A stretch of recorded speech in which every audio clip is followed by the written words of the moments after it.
Assalamualaikum semua. Halo, saya Nur Intan kelas PAIB 1 pagi semester 6 dan dosen pengampu saya yaitu Bapak Doktor. Selamat Pohan MA pada mata kuliah penyusunan buku dan bahan ajar PAI. Di sini, saya membuat bahan ajar yang berisikan tentang pertumbuhan ilmu pengetahuan pada masa Bani Abbasiyah, latar belakang sejarah Bani Abbasiyah, pendirian dinasti. Bani Abbasiyah ini berdiri pada 750 Masehi, 330 Hijriah sebagai penerus Bani Umayyah. Pendirinya adalah Abdullah As-Saffah bin Muhammad bin Ali bin Abdullah bin Al-Abbas. Pusat politik, ibu kotanya di Baghdad menjadi pusat budaya dan ilmu pengetahuan. Periode pemerintahan Bani Abbasiyah. Periode ini terbagi menjadi 5 periode, yaitu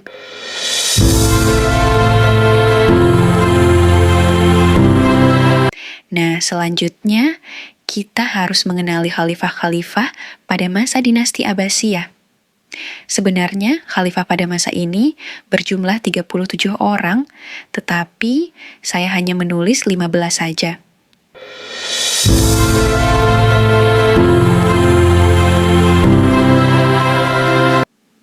Nah, selanjutnya itu ada faktor pendorong kemajuan ilmu pengetahuan. Yang pertama yaitu dorongan agama Islam sangat mendorong umatnya untuk mencari ilmu. Yang kedua, adanya dukungan khalifah dan penguasa muslim banyak yang menjadi pelindung dan penyokong kegiatan ilmiah. Yang ketiga, lingkungan politik yang stabil keamanan dan stabilitas politik yang terjaga membuat para ilmuwan dapat melakukan penelitian tanpa gangguan. Dan yang terakhir, peran ulama dan cendekiawan ulama tidak hanya ahli agama, tapi juga aktif di bidang ilmu umum seperti astronomi, kedokteran, matematika, dan filsafat. Selanjutnya, ada Baitul Hikmah sebagai pusat ilmu. Pengetahuan fungsinya yaitu tempat riset, penerjemahan, dan dialog ilmiah. Pengaruhnya menjadi pusat pengetahuan terbesar di dunia masa itu. Koleksi dari Baitul Hikmah ini ada ribuan tulisan dari berbagai peradaban. Selanjutnya ada perkembangan ilmu pengetahuan pada masa Bani Abbasiyah. Nah, yang pertama pada bidang ilmu filsafat. Tokoh cendekiawan Islam di bidang ilmu filsafat ini adalah Abu Nashar, Muhammad bin Tarhan yang dikenal dengan Al-Farabi, Abu Yusuf bin Ishaq yang dikenal dengan Al-Kindi, Ibnu Sina, Al-Ghazali, Ibnu Rushd, Ibnu Bajjah, dan Ibnu Tufail. Yang kedua, pada bidang ilmu kedokteran.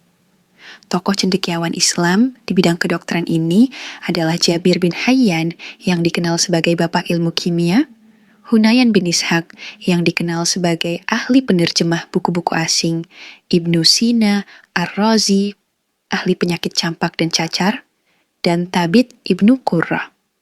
Yang ketiga pada bidang ilmu matematika. Tokoh cendekiawan Islam di bidang ilmu matematika ini adalah Muhammad bin Musa al-Khawarizmi, penemu huruf nol yang dengan bukunya Algebra, Geometri Ilmu Matematika. Umar bin Farukhan, bukunya Quadripartitum. Banu Musa, ilmu mengukur permukaan datar dan bulat. Yang keempat pada bidang ilmu falak. Tokoh cendekiawan Islam di bidang ilmu falak ini adalah Abu Masyar al-Falaki, bukunya Isbatul Ulum dan Hayatul Falak. Jabir Batani, membuat teropong bintang. Raihan Bayruni, bukunya Al-Afarul Bagiyah Ainil Khaliyah, Istikrajul Autad, dan lain-lain.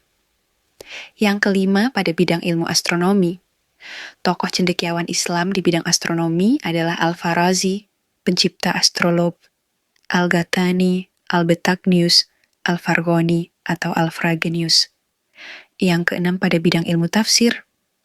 Tokoh cendekiawan Islam di bidang ilmu tafsir ini adalah Ibnu Jarir, At-Tabari, Ibnu Atiyah Al-Andalush, As-Sudah, Mupatil bin Sulaiman, Muhammad bin Ishaq, dan lain-lain.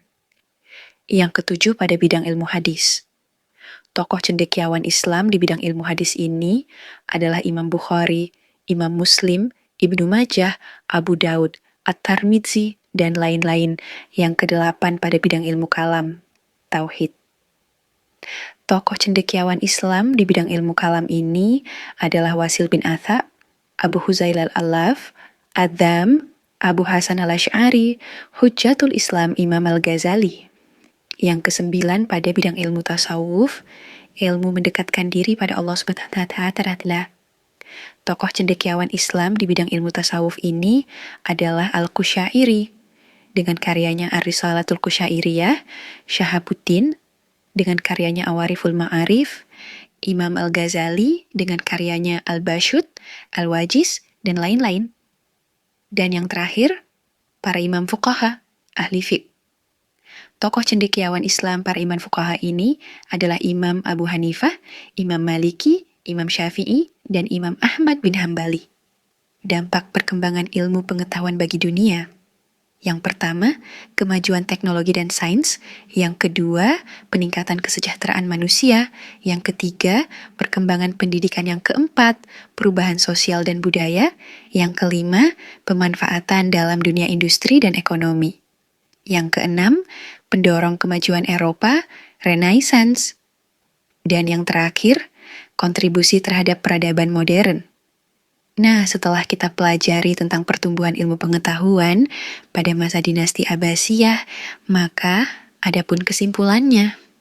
Kesimpulannya yaitu mempelajari faktor-faktor pendorong kemajuan ilmu pengetahuan dan dampaknya bagi dunia, memberikan pemahaman tentang pentingnya peran ilmu dalam membentuk peradaban yang maju, sejahtera, dan beradab.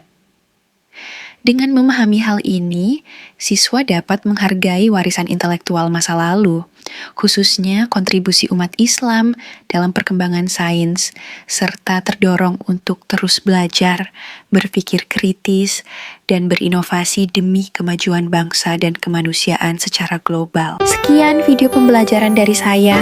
Mohon maaf jika ada kesalahan kata. Terima kasih telah menonton. Saya pamit undur diri.